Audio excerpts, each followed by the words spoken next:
우리 같이 누가복음 9장 18절에서 27절 말씀 같이 읽겠습니다. 예수께서 따로 기도하실 때 제자들이 주와 함께 있더니 물어 이르시되 무리가 나를 누구라 하느냐? 대답하여 이르되 침례 요한이라 하고 더러는 엘리야라 더러는 옛 선지자 중에 한 사람이 살아났다 하나이다. 예수께서 이르시되 너희는 나를 누구라 하느냐? 베드로가 대답하여 이르되 하나님의 그리스도시니이다 하니 경고하사 이 말을 아무에게도 이르지 말라 명하시고 이르시되 인자가 많은 고난을 받고 장로들과 대제사장들과 서기관들에게 버림받아 죽임을 당하고 제3일에 살아나야 하리라 하시고 또 우리에게 이르시되 아무든지 나를 따라오려거든 자기를 부인하고 날마다 제 십자가를 지고 나를 따를 것이니라. 누구든지 제 목숨을 구원하고자 하면 잃을 것이요 누구든지 나를 위하여 제 목숨을 잃으면 구원하리라. 사람이 만일 온 천하를 얻고도 자기를 잃든지 빼앗기든지 하면 무엇이 유익하리요? 누구든지 나와 내 말을 부끄러워하면 인자도 자기와 아버지와 거룩한 천사들의 영광으로 올 때 그 사람을 부끄러워하리라.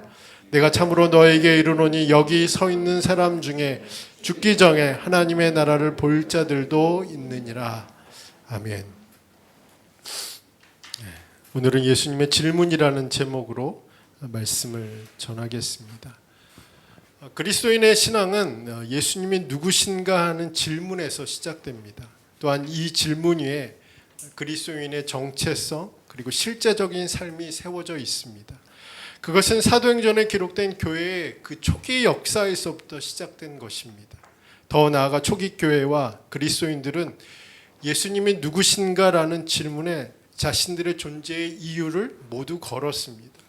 그래서 예수님은 자신의 정체성에 관한 질문을 제자들에게 먼저 던지시고 오늘 우리를 이 질문 앞에 멈춰서게 만드셨는지도 모릅니다.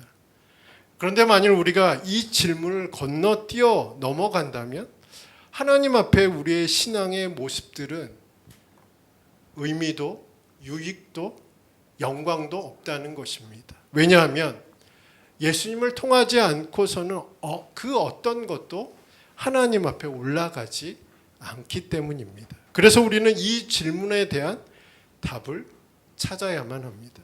또한 만일 우리가 이 질문에 대해서 우리 스스로 답을 하지 못한다면 누군가 찾은 답을 마치 내가 찾은 답처럼 여긴다면 그리스도는 우리의 인생과 교회가 직면한 문제에 해답이 되시는 것이 아니라 그리스도는 여전히 우리의 질문일 수밖에 없습니다.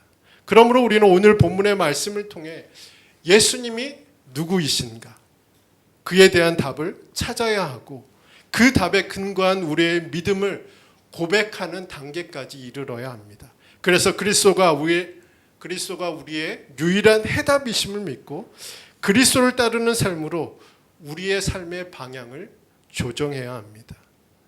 이제 본문을 함께 살펴보도록 하겠습니다. 본문을 보면 예수님은 제자들에게 물으셨습니다. 사람들이 나를 누구라 하더냐? 제자들은 이 질문을 매우 가벼운 질문이라고 생각했을 것입니다. 왜냐하면 제자들은 예수님에 대한 이야기를 셀 수 없이 많이 들었기 때문입니다. 그래서 제자들은 아마 자신 있게 말했을 것입니다. 더러는 침례 요한, 더러는 엘리야, 어떤 이는 옛 선지자 중에 하나일 것이라는 사람들의 이야기를 예수님께 전했습니다. 사람들의 이런 평가는 그렇게 나쁜 것만은 아니었습니다.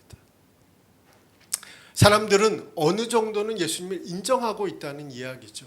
어느 정도는 하나님이 보내신 선지자나 메신저 중에 하나일 것이라고 생각했기 때문에 그렇습니다. 그런데 과연 예수님은 이 평가에 대해서 만족하셨을까요?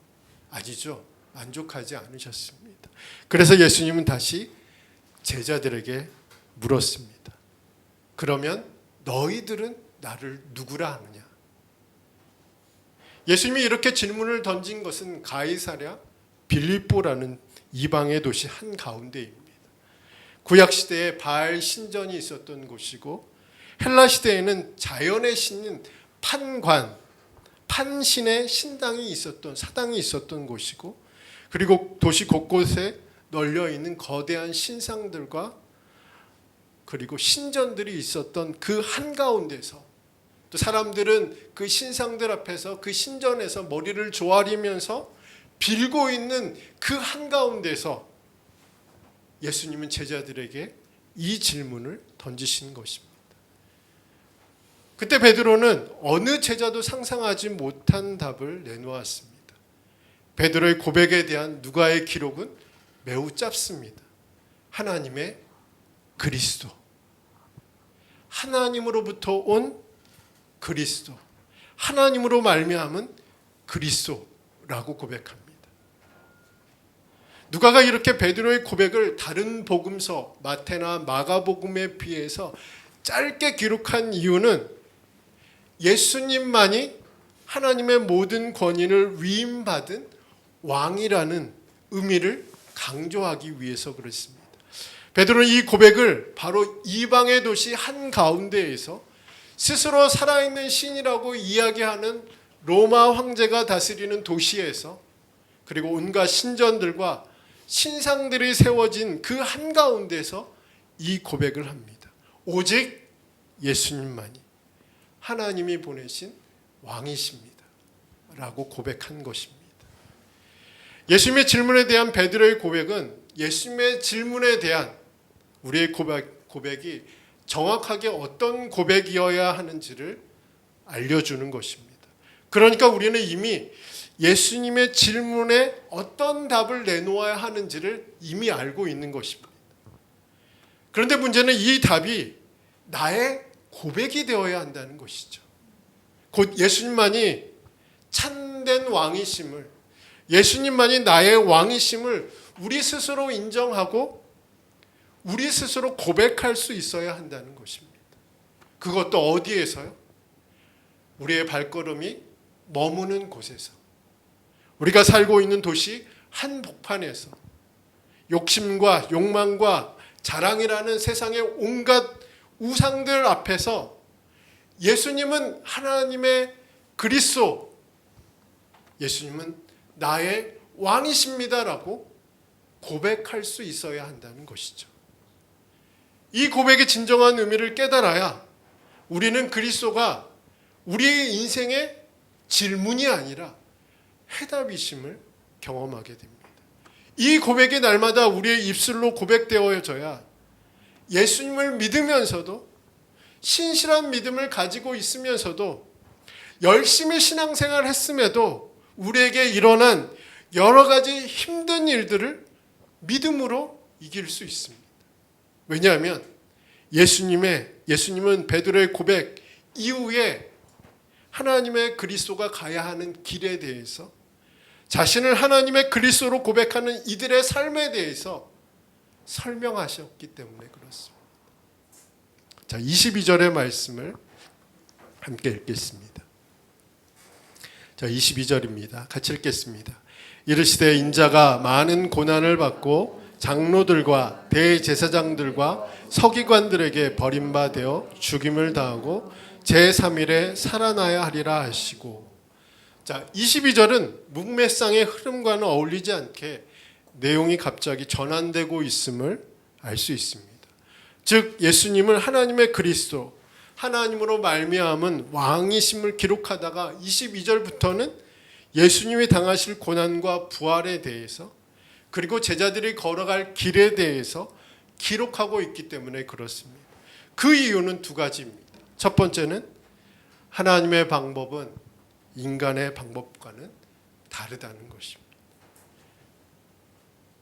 베드로의 고백이 예수님의 정체에 관한 고백이었다면 22절의 말씀은 예수님이 하셔야 하는 일들이 어떤 일이신지를 보여주는 것입니다. 세상의 왕이라면 빼앗고 죽이고 그리고 영광을 얻는 것이었지만 하나님의 그리스도는 뺏기고 죽임을 당하고 부활하시는 것이 하나님의 방법이라는 겁니다. 이것이 하나님의 그리스도를 통해서 우리를 구원하시는 하나님의 방법입니다. 하지만 유대인들이 원하는 그리스도는 어떤 왕이었을까요? 유대인들이 원하는 그리스도는 어떤 일을 해야 하는 사람이었을까? 로마의 압제에서 자신들을 구원하고 유대 민족을 위한 새로운 지상 국가를 건설하는 것입니다. 그런데 예수님은 정반대의 말씀을 지금 하고 계시는 겁니다. 예수님은 유대의 사회층에서 버림을 받아야 되고 죽임을 당해야 되고 3일 만에 살아나야 한다고 말씀하셨습니다. 제자들에게는 매우 충격적인 말씀이었습니다.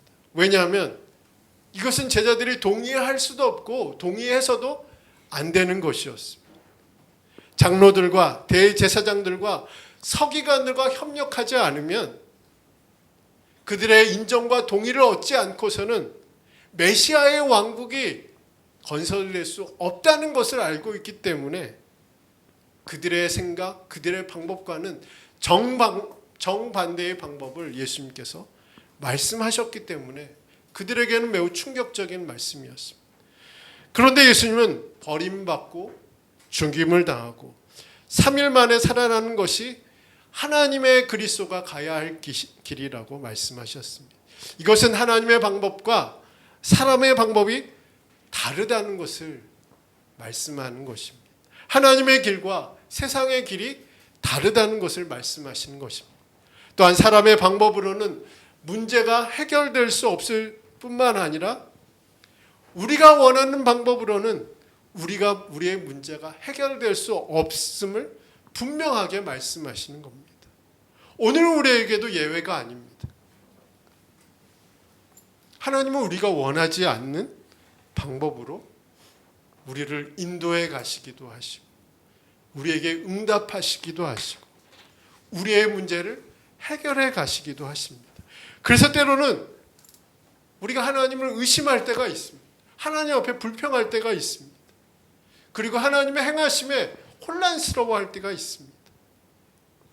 그러나 그럴 때조차 우리가 잊지 말아야 하는 것은 우리가 예수님의 그 십자가 사건과 부활의 사건을 통해서 알고 있는 것처럼 하나님의 방법은 언제나 옳다는 것입니다.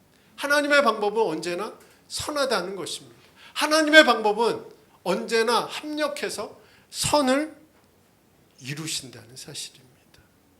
우리 한번 따라해 볼까요? 하나님의 방법은 언제나 옳습니다. 항상 선하십니다. 항상 선하십니다. 합력해서 선을 이루시는 방법입니다. 아멘이시죠? 일반적으로 복은 덕담과 같이 좋은 말을 해주는 것이나 재앙이나 어떤 나쁜 일들로부터 막아주는 것이나 부와 명예와 장수를 뜻하는 것으로 여겨지고 있습니다. 그런데 구약에서 말하는 복은 그 의미가 좀 다릅니다. 히브리어로 복은 바라크입니다. 이 바라크가 뜻하는 의미는 일반적인 복의 개념이 아니라 엎드린다는 뜻입니다. 그러니까 복을 주시는 분이 아니라 복을 받는 사람의 상태에 더 포커스를 두는 말씀이 단어가 이 바라크입니다. 그래서 만복의 근원이신 하나님의 복을 받는 비결은 우리가 하나님께 엎드릴 때라고 말하고 있는 것입니다. 이처럼 우리에게 복을 주시는 하나님의 방법도 우리의 생각과 다른데 하물며 우리를 인도하시는 방법, 우리에게 응답하시는 방법, 우리에게 은혜를 베푸시는 방법, 우리를 구원하시는 방법 역시 그렇지 않겠습니까? 그러므로 지금 일어나는 모든 일들 속에 우리가 추구해야 되는 것은 우리의 방법이 아니라 하나님의 방법을 신뢰하는 것. 우리의 방법을 따라가는 것이 아니라 하나님의 방법을 따르는 삶을 살아야 한다는 것입니다. 왜일까요? 하나님의 방법은 항상 옳고 항상 선하며 항상 협력해서 선을 이루시는 방법이기 때문에 그렇습니다. 그 방법을 따를 때 그리스도가 우리 인생의 유일한 해답이심을 경험하게 될 줄 믿습니다. 자, 둘째는 하나님이 생각하신 길은 우리가 생각한 길과 다르다는 것입니다. 우리 23절과 24절의 말씀을 함께 읽겠습니다. 같이 읽겠습니다. 또 무리가 이르시되 아무든지 나를 따라오려거든 자기를 부인하고 날마다 제 십자가를 지고 나를 따를 것이니라. 누구든지 제 목숨을 구원하고자 하면 잃을 것이요 누구든지 나를 위하여 제 목숨을 잃으면 구원하리라.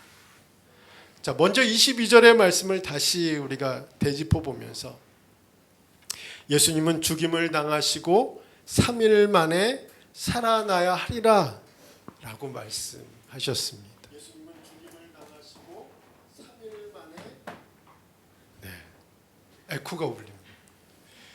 여기서 우리가 눈여겨보아야 하는 단어는 하리라라는 단어인데, 이 하리라라는 단어의 뜻은 반드시 그렇게 되어야 한다는 뜻입니다. 이것은 이 세상에서 하나님의 방법을 따르는 자들에게 변경할 수 없는 법칙과 같다는 것입니다. 어떤 것이요? 고난을 당한 후 영광을 얻는 것. 고난이 있으면 반드시 영광이 찾아온다. 반대로 고난이 없으면 영광도 없다는 변경할 수 없는 법칙에 대해서 말하고 있는 단어가 이 하리라 라는 단어입니다. 그러니까 선택사항은 아니라는 거죠. 법칙이라는 겁니다. 고난이 있어야 영광이 있다. 고난을 거쳐야 영광을 받을 수 있다. 이것이 바로 법칙이라는 이야기입니다. 예수님이 이 법칙에 따라 자신의 고난과 영광에 대해 말씀하셨고, 이 법칙에 따라 23절과 24절의 말씀에 제자들이 짊어져야 할 고난에 대해서 말씀하시고, 27절에 제자들이 얻게 될 영광에 대해서도 말씀하셨습니다. 예수님이 이 법칙에 따라 자신이 가야 할 길에 대해서 말씀하셨고, 이 법칙에 따라 제자들이 가야 할 길에 대해서도 말씀하셨습니다. 그런데 우리가 잘 아는 대로 베드로가 이 길을 막았었습니다. 절대 갈 수도 없고 가서도 안 된다라고 예수님을 막았었습니다. 그때 예수님이 베드로에게 어떤 말씀을 하셨을까요? 우리 한번 성경을 좀 찾아보도록 하겠습니다. 우리 마태복음 16장 23절 말씀입니다. 제가 물을 마시기 위해서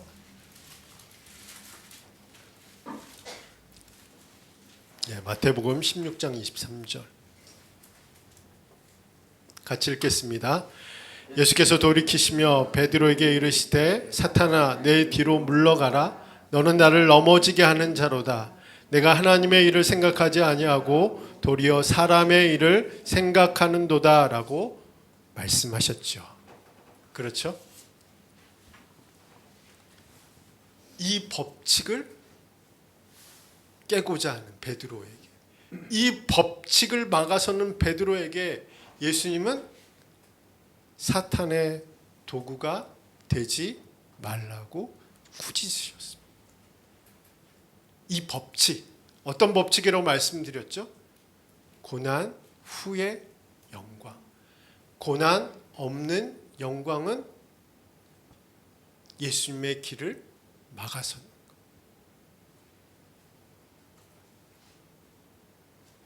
이 법칙을 깨고자 하는, 이 법칙을 막아서는 베드로에게 예수님은 사탄아 물러가라. 사탄의 도구가 되지 말라고 베드로를 칭찬하셨다가 강하게 질책하신 장면이 바로 23절의 말씀입니다.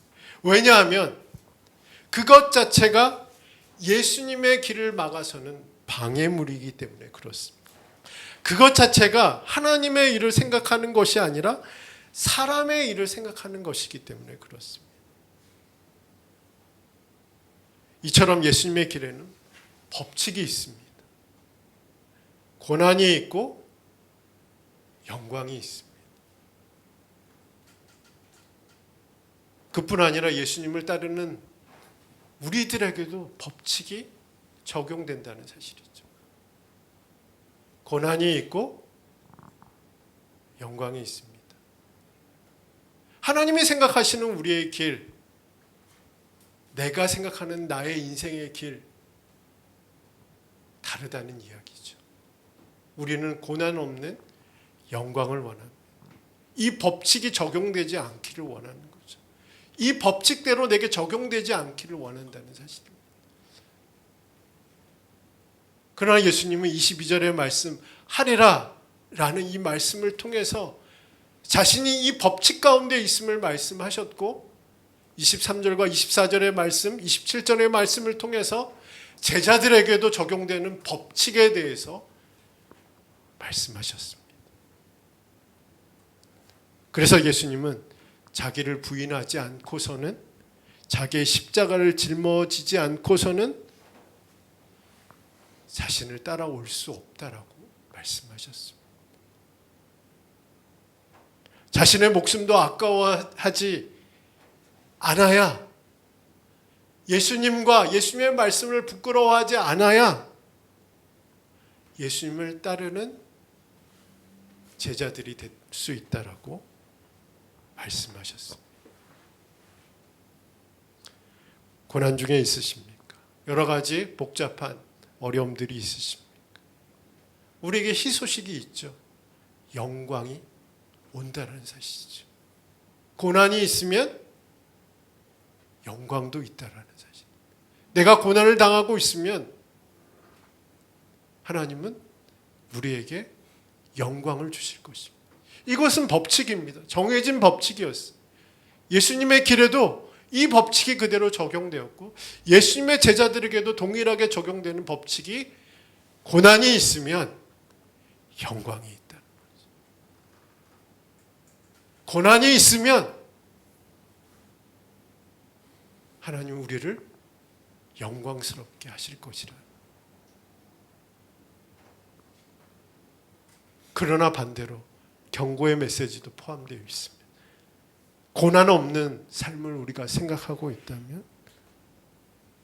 자기 부인 없고 자기 십자가 없는 그리스도인의 삶을 생각하고 있다면, 여전히 예수 그리스도는 우리에게 해답이지 않습니다.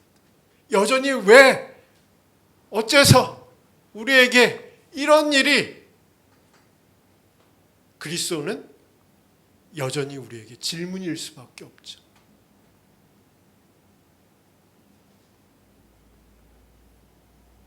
그러므로 저희들이 바라봐야 하는 것은, 고난이 있고 영광이 있는 삶을 바라봐야 합니다. 이것이 바로 하나님의 방법이신 하나님의 그리스도가 가신 길이었습니다. 또한 그 그리스도가 우리에게 요구하시는 길이기도 했습니다. 이번 한 주도 부활하신 예수님과 함께 이 길을 걷는 저와 여러분이 되기를 주님의 이름으로 축복합니다. 고난이 있으면 영광이 있음을 기억하시고, 이번 한 주간도 그리스도를 통해서, 그리스도 안에서, 그리스도로 말미암아 주님이 주시는 은혜 가운데 거하는 모든 성도들이 되시기를 주님의 이름으로 축복합니다.